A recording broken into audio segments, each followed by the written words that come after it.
മറുനാടൻ മലയാളി ഉടമയും എഡിറ്ററുമായ ഷാജൻ സക്കറിയയെ തൊടുപുഴയിൽ വച്ച് മർദ്ദിക്കുന്നതിന്റെ ദൃശ്യങ്ങൾ പുറത്തുവന്നു.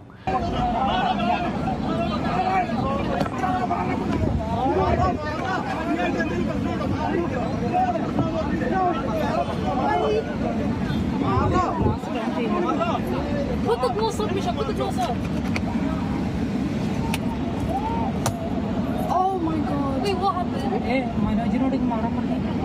പപ്പാടെ ഇങ്ങ് മാറാൻ പറയടാ. അയാള് മാനേജ് ചെയ്തോളൂ. പപ്പാടെ ഇങ്ങ് മാറാൻ പറ.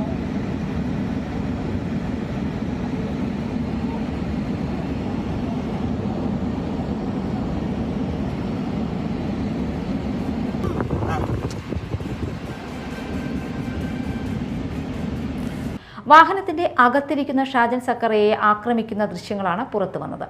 ഷാജൻ തടയാൻ ശ്രമിക്കുന്നതും ദൃശ്യങ്ങളിൽ കാണാം. ഷാജൻ സക്കറിയയുടെ പിന്നിലുള്ള വാഹനത്തിലുണ്ടായിരുന്നവർ പകർത്തിയ ദൃശ്യങ്ങളാണ് പുറത്തുവന്നത്. അക്രമികളെ പുറത്തുണ്ടായിരുന്നവരിൽ ചിലർ തടയാൻ ശ്രമിക്കുന്നതും ദൃശ്യങ്ങളിലുണ്ട്.